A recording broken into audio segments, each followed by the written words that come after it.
Hey guys, welcome to today's video. Today I'm going to talk about how real estate investors are taxed, and I'm also going to give you some strategies to be able to avoid these types of taxes. Now, each and every tax cannot be avoided because there's some tax that you still would have to pay depending upon what type of income you're generating. By the way, if you are new to watching any of my content, my name is Nikki Burns, and I help landlord investors who specialize in buying single family and multifamily homes make millions and save on average $25,000 in taxes so they can buy more real estate to expand their investment portfolio. So let's get started, shall we? All right. So there are three ways that real estate investors are taxed. The first way is the short-term capital gains tax, also known as the ordinary tax. Now, this tax is calculated based on when the sale of a property occurs. So let's say you as a landlord, you have purchased a rental property and you sold it within a year or less after the date you have purchased it. You will be taxed at the short-term capital gains tax rate. Now, this tax rate is the highest tax rate that a taxpayer could be in. Why? Because this is based on your ordinary income tax bracket. So these brackets can range from anywhere from 10% up to more than 33%.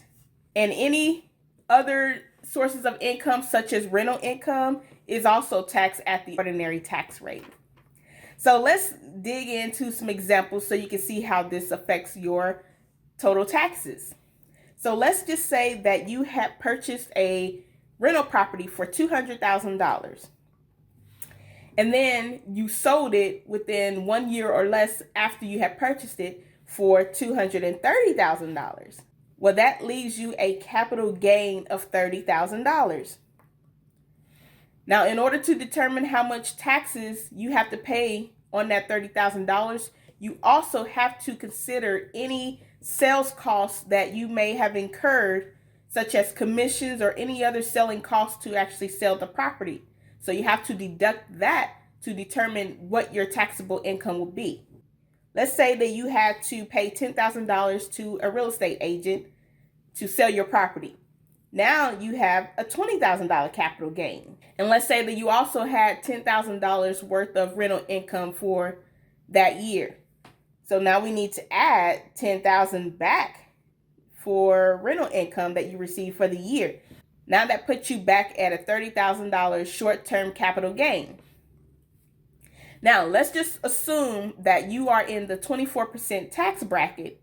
So we would take $30,000, which is your short-term capital gain, times 24%, which will be $7,200. So your total tax is $7,200 that you have to pay on that short-term capital gain. Now moving on to the second way that investors are taxed, and that is the long-term capital gain.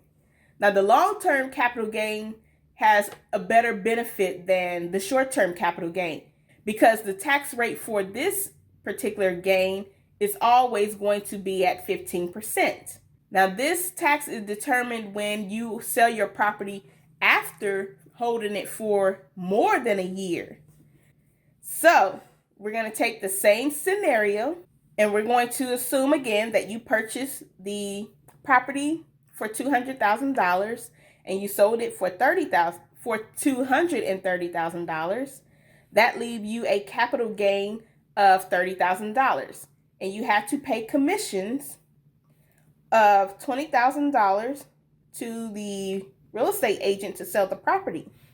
Now you cannot, and I'll repeat, you cannot include rental income into your long-term capital gains tax rate, because that is always taxed at the ordinary tax rate. So back to our example. So we had a $20,000 long-term capital gain. Now we have to multiply that by 15%. That means that our total taxes is going to be $3,000. Now I'm going to compare that to the short-term capital gains tax rate so you can see the difference. So the short-term capital gain, we had paid $7,200 in taxes. And with the long-term capital gains, we paid $3,000 in taxes. That gives us a tax savings of $4,200 just by holding the rental property for more than a year. Now, the third way that investors are taxed is the depreciation recapture tax. Now, with the depreciation recapture tax, before I get into explaining what that is, first I want to talk about the depreciation expense. Depreciation overall, it just means that the IRS is allowing you to allocate the purchase price of your property over a specific amount of time. So for residential real estate, the IRS requires or mandates a lifespan of 27 and a half years for residential real estate. So you have 27 and a half years to depreciate, or they would say allocate, the cost of your property. Now, if you have commercial property, the IRS mandates that you would get 39 years to be able to recoup all the money that you spent on your property. So, in order for us to determine what the depreciation recapture tax will be, first we need to determine how much depreciation expense will be. So, using our same example, that you purchased a property for $200,000 and the IRS gives you 27 and a half years to utilize that property. So you would take $200,000, the purchase price of the property, and divide that by 27.5 years, and that equals an annual depreciation of $7,273. So this is the amount of depreciation you get to write off on your tax return every single year for up to 27 and a half years, or until you decide to sell the property. Now, the depreciation recapture is a tax that investors have to pay when they sell a property after they've already, had the benefits of deducting depreciation while they utilize the property. And this depreciation recapture tax must be repaid back at the ordinary tax rate, which is the short-term capital gains rate. So back to our example again. Let's say that you have purchased a property for $200,000. This time you sold the property for $250,000. Let's just assume that you decided to hold on to the property for 5 years, and then you decided to sell it on the 5th year. So to determine how much depreciation you were able to write off up to that 5 years, we would take the $7,273, which is the annual depreciation you were able to get per year. We will multiply that by 5 years, and that gives us a total depreciation of $36,365. Now, this is the depreciation you would have to pay ordinary tax on when you're filing your taxes. So let's just say that $36,365, again, we're going to assume that you're in the 24% tax bracket. So we would take $36,365, multiply that by 24%.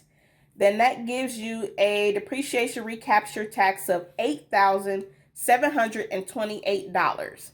That's how much taxes you have to pay back to the IRS for taking advantage of the depreciation expense in those 5 years, and now you decide to sell the property. So now the IRS needs to get that money back.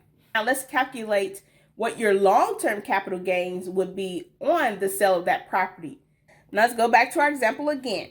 You purchased the property for $200,000. Then you sold the property, this time for $250,000.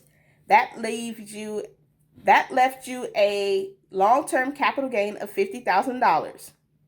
Now we also, again, have to deduct any selling costs that you've incurred to sell the property.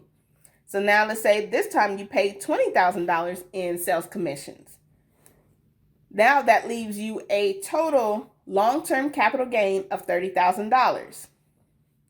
Now we would take that $30,000 and multiply that by 15%, and that will be a long-term capital gains tax of $4,500.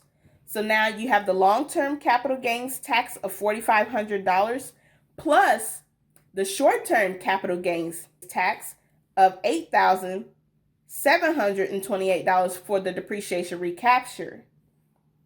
That gives you a total tax of $13,228 that you have to pay to the IRS. Now that I've talked about the 3 different ways that you can be taxed, now let's talk about how you can avoid these taxes. Now, the way that you can avoid these taxes is to conduct a 1031 exchange. Now, 1031 exchange is where you take the proceeds from the sale of your property and invest it into another property. Now, you have 180 days to utilize to take the proceeds from your current property that you just sold and invest it into the new property. So you have to close on the new property within 180 days. However, you have 45 days to identify a potential property that you want to acquire. So you have to document that and make note of that. And I've created a video on how to do a 1031 exchange. So I will drop that link in the description below so you can view that video and understand the tax implications on the 1031 exchange and how it works. Now, if you found all of this information helpful and you want to learn different tax strategies and loopholes that you can take advantage of to pay the least amount in taxes each and every year so you can keep more money in your pocket and less out of Uncle Sam's, then click that link in the description below to book a call with me, and I'll be more than happy to come up with a game plan with you so we can make sure that you're always paying the least amount in taxes every year. And until then, I will see you guys on the next video. Bye.